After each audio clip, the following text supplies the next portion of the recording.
Quick disclaimer, information in this podcast is for general informational purposes only and is not intended to be treated as medical advice. Always consult with your healthcare team before making changes to your diet, lifestyle, supplementation, or medication. It's been between 20, 25 years that I've kind of lived with it. I lived pretty much that whole time with readings that were in the 7 type range. The first ones that came in the 5s, it was almost like, yeah. So yeah, this is a good turnaround after all that time. Welcome to Type 2 Diabetes Talk, the place where we chat about what really works to treat type 2 diabetes and prediabetes naturally with nutrition and lifestyle. If you're looking to optimize blood sugar and A1C, lose weight, reduce medications, and improve your overall health, this is the place to be. Now, here's your host, Type 2 Diabetes Nutrition Specialist, Dr. Jetta. Hello, wonderful people. Thank you for joining me for episode 31. We love hearing from our members about their progress, and it's great to be a part of their journey over time. And today we're going to be hearing from Dean with a story that will absolutely inspire and motivate you on your pathway to elevate your own diabetes health. Dean first took my T2Diet program and has now been a member with us for the past couple of years, and I've had the pleasure of catching up with Dean a few times throughout his journey to check on his progress. So today we're going to hear from Dean about his journey to a medication-free life after living with type 2 diabetes for over 20 years. When I first encountered Dean a couple of years back, he was 62 years young with an A1C of 6.9%. He'd been up around that 7% A1C mark for quite a while and had struggled to get the A1C lower. Dean does have a family history of type 2 diabetes, and Dean took the T2Diet program, as I just said, which, if you follow the initial program, it's 16 weeks. And after completing the 16 weeks, Dean had lowered his A1C by 1.3% down to 5.6%, which had never happened in his long-term history of having diabetes. We shared the first part of Dean's story back in episode 25 alongside other T2Diet success stories. And as you heard in episode 25, and as I just said, Dean lowered his A1C down to 5.6%, and he had kept it down in the 5s over the course of about a year, and his conservative doctor took him off one of his medications, Jardiance. As a result of the T2Diet magic and delicious recipes, Dean learned to love vegetables and understand how to eat to treat his diabetes. Most importantly, he was really proactive and enjoyed the learning process, and he was open to change. If he wasn't, he never would have tried eating vegetables in the first place because he had never really liked them before.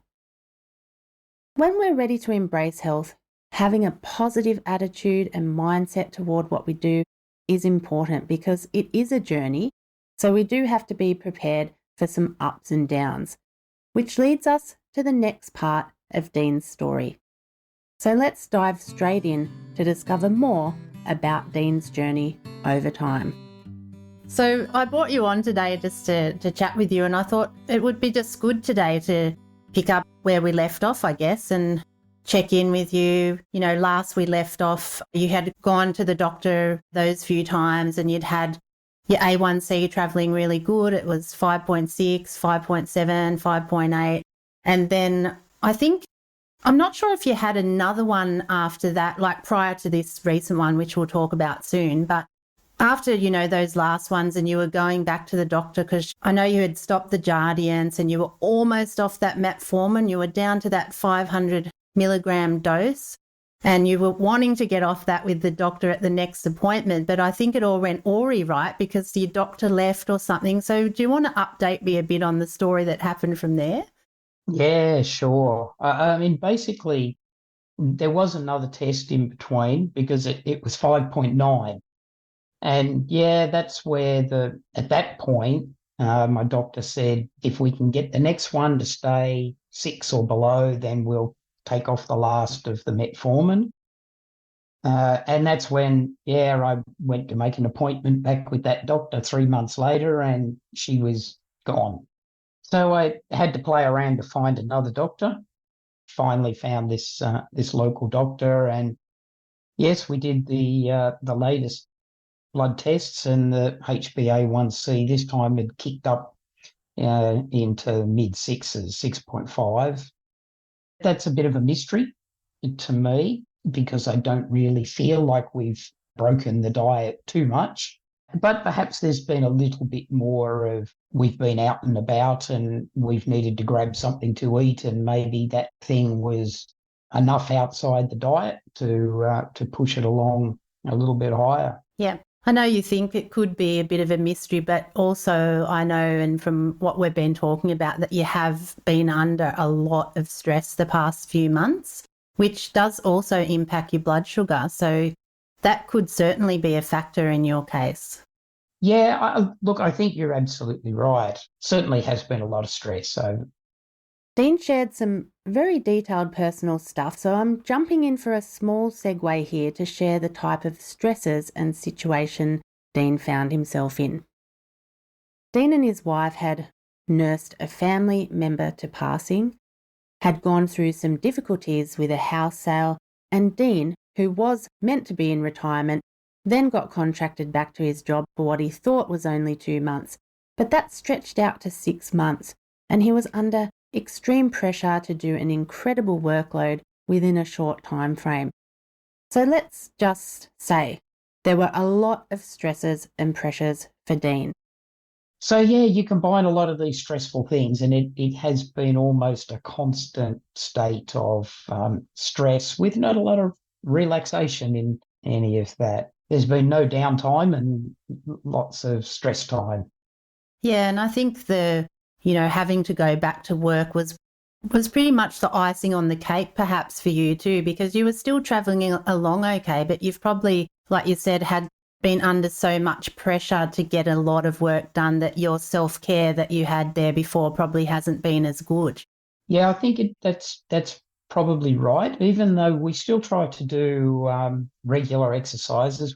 But even there, we've sort of let it drift from time to time because of various things, not the least of which is, I think I must have torn Achilles tendon muscle, or at least sort of did some damage to it.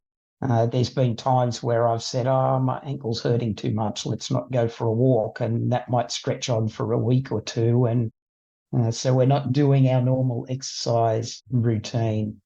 It's amazing because all of these things compound, and it's not until we're noticing things like you go back to the doctor and you've had that higher HbA1c that you think, oh, right, all of these things might be compounding to add up to a lot more stress than I really thought I was under in the first place. And it really, because of the way our stress hormones react and stimulate the higher blood sugar, that can certainly have an effect if that's the type of pressure you're under all the time. Yeah, so I mean, it's kind of interesting to think about it in those terms because, up until having that latest test, I hadn't thought about it again. It's just life. It's the stresses of life. That's what you put it down to. But you're right. When you think back about it, you think, wow, that's been a lot compressed into the last 9 to 12 months.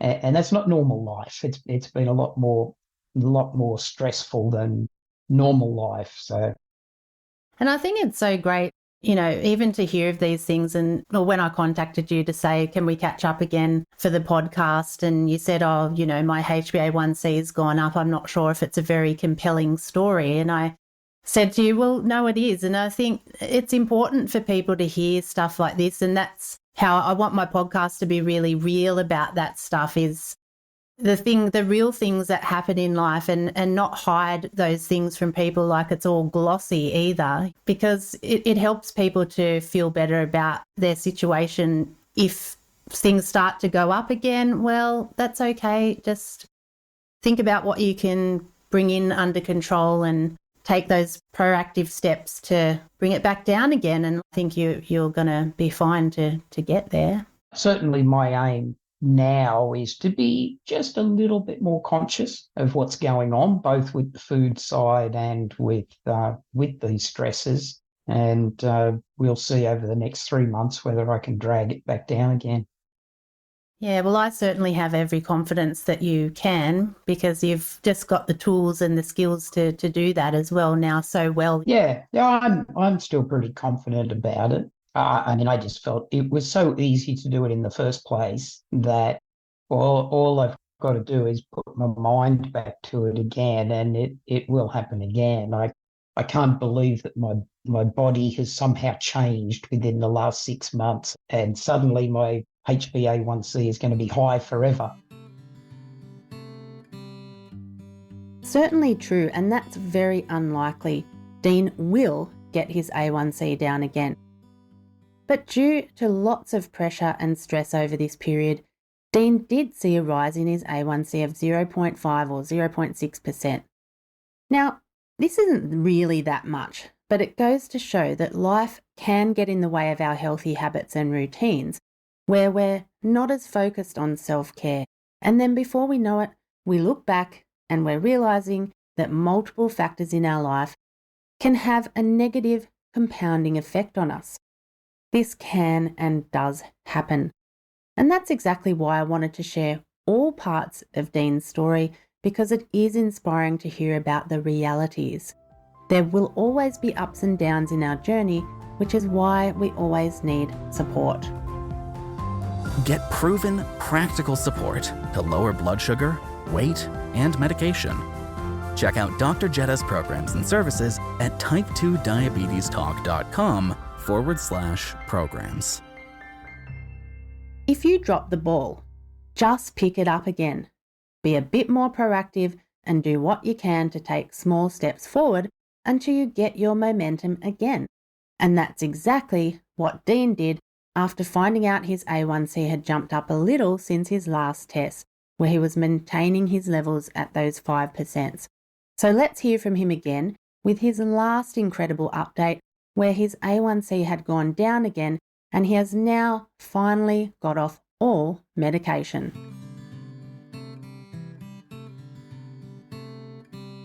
Yeah, so last time with your health, when we met too, your A1C had gone up a bit, so that was at about 6.5, I think you said it was. Yep. Yeah, and then you weren't really too happy with that, so you said you were going to get proactive, and despite all the challenges you had. And so what type of things did you do in the follow-up after that, after we spoke last? It wasn't huge changes. It was just keeping our mind on the diet all the time, even when we were away. But we just kept our eye on the diet all the time.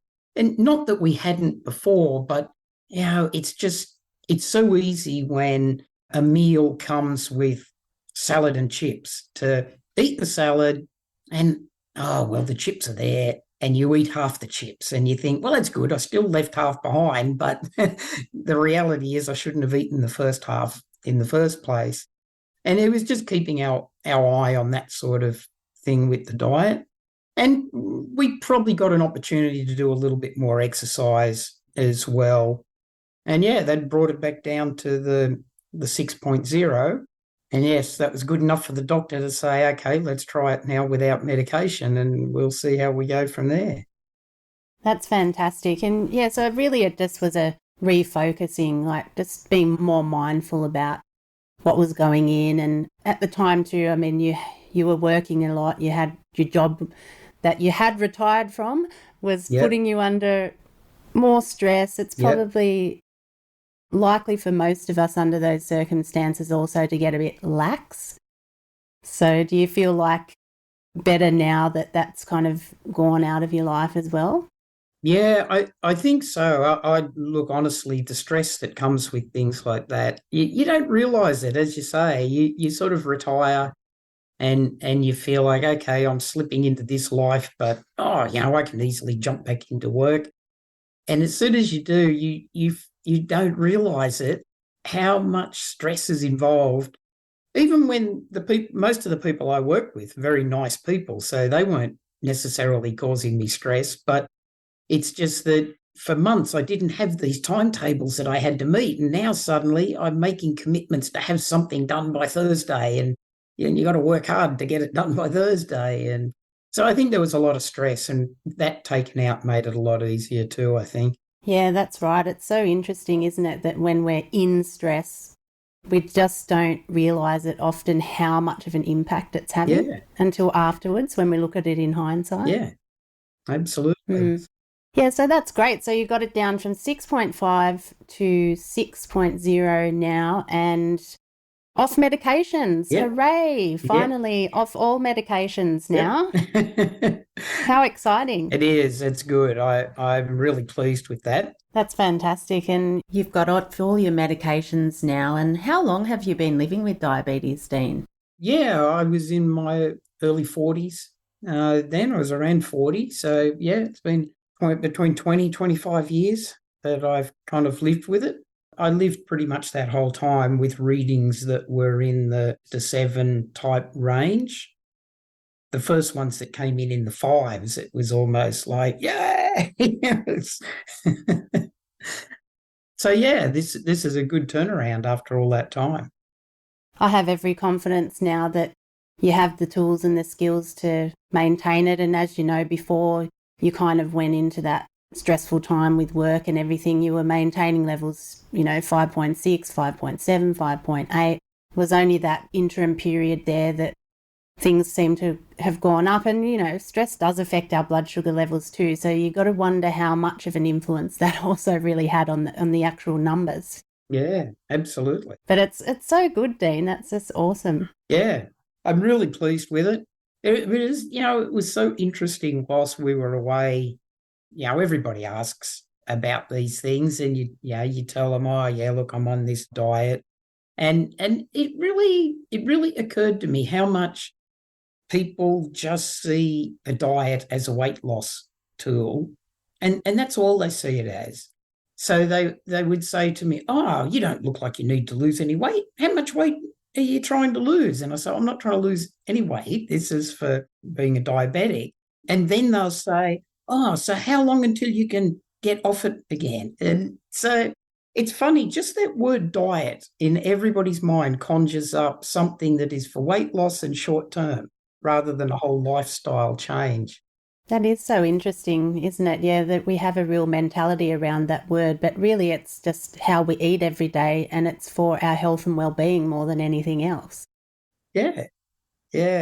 I guess you would feel more confident now that you can, that you know how to manage those levels better, that you know what to do, how the foods you're eating are affecting your body.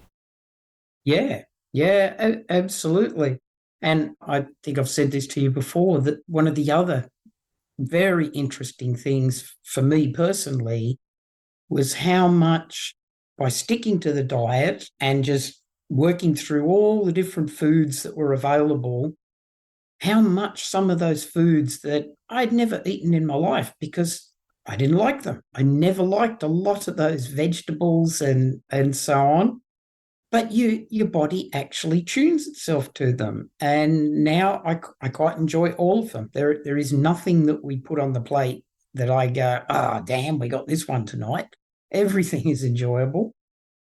And that's been quite a shock to me, that I honestly didn't think that, a lot of things like cauliflower and broccoli and these sorts of things, that I've always hated them in my life. And if you'd told me 2 years ago that I would be saying, no, they're delicious, I love seeing them on the plate now, I would have said, no, you're mad. It is crazy. I love that, Dean. That's such a great insight. And you're so right. I think the body does tune itself. It knows it's being nourished. I think our body is intuitive in the sense of it knows what it needs. And look, it's all a learning thing. And I got to say, even simple things like following new recipes is enough to make you learn, now I never realised that vegetable does this, or it'll taste like that, or if you boil it, it tastes yuck, but if you do it this way, it tastes really nice. And for both my wife and I don't know, there's just something about learning all this new stuff that we both enjoy about it. It's good. So good. So good. I love stories like this. It's just fantastic. And all over just how you feel and how you've now embedded those habits into your life. I mean, this is your new lifestyle now, and how much your health has improved out of that is just incredible. Yeah, absolutely. And I wonder, Dean, do you recall why you got involved in the first place? All of us have things that motivate us. So what would you say your motivation was? There's probably multiple points to that, but probably the main point for me is I've never been someone who's wanted to rely on medications to get me through life. Yep.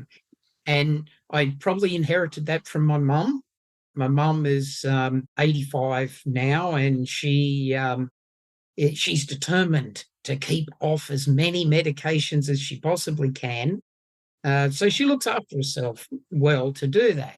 So I guess the driving motivation for me always has been, how can I look after myself better and not rely on the doctors to have to keep propping me up? And I think, your thing came along just at the right time. The T2 diet has been fantastic.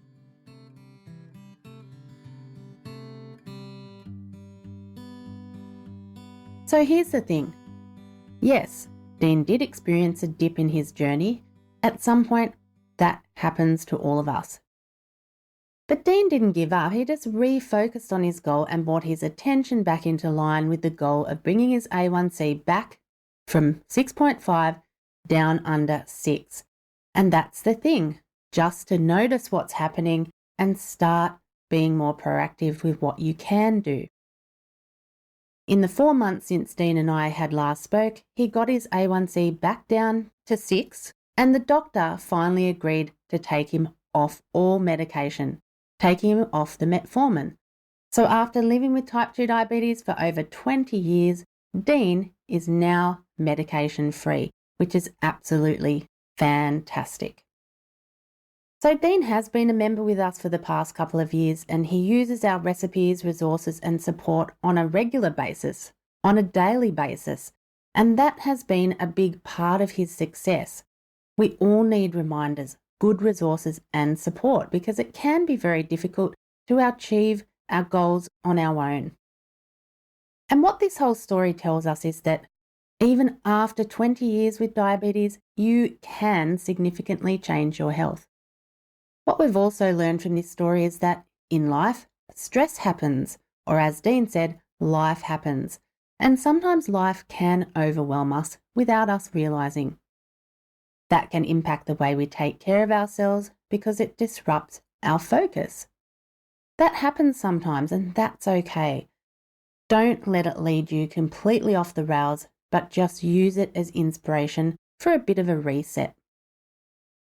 We also have things in our environment that can impact us. The unhealthy foods that can be all around us, but not be a great choice for us. But we know the temptations can be there, and making a conscious choice to choose you can take time and attention, but it's certainly well worth it. Another important message in all of this is you can change, but you need to be open to change. Like Dean said, he had never been a person who would eat vegetables, yet now he absolutely loves them. And 2 years ago, he never would have said that. I've seen this time and time again. Foods people thought they hated, they actually like, once they know how to use these foods in creative and, most importantly, tasty ways. But again, if you want to reverse your diabetes, you need to be open to change, believe it can happen, and take the necessary steps to support your body in the right direction. Mindset and motivation are really so important. And Dr. Doug J. Moore and I spoke about mindset in episode 5, and I really would encourage you to listen to that episode because there's so many great tips and strategies that you can implement. And then there's motivation. All of us have some driving motivation. And for Dean, it was the fact that he wanted to look after himself better, to feel in control of his health rather than relying on medications or doctors to prop him up, as he said. So think about your why. What is your deep motivation for wanting to change, for wanting better health? As I said, Dean has been a member with us for the past couple of years, and that has been a big part of his success. Before taking our program, getting off medications wasn't really part of his reality. Other people have experienced the same success by using our programs and getting the support from us. You only have to listen to episode 7 where Wilma shared her success, and we've got an update coming from her very soon as well. Listen to episode 25 of the T2Diet Program success stories where several people shared their incredible results, decreasing A1C, medications, and finally shifting stubborn weight. This stuff is real, and I've been so incredibly fortunate to have been supporting people to elevate their diabetes health for the past decade. All I can say is, if you're inspired by any of this, come and join us over at DMP. We have incredible programs, resources, and support to guide you on your road to a medication-free life, just like it has done so with Dean and many others as well. In the next episode, we're going to be chatting about reversing pre-diabetes through proactive nutrition and health. Until then, take care. Dr. Jeddah, over and out. Thanks for tuning in to Type 2 Diabetes Talk. Please subscribe to the show on your favorite podcast platform. And for episode replays, episode notes, and more, visit type2diabetestalk.com.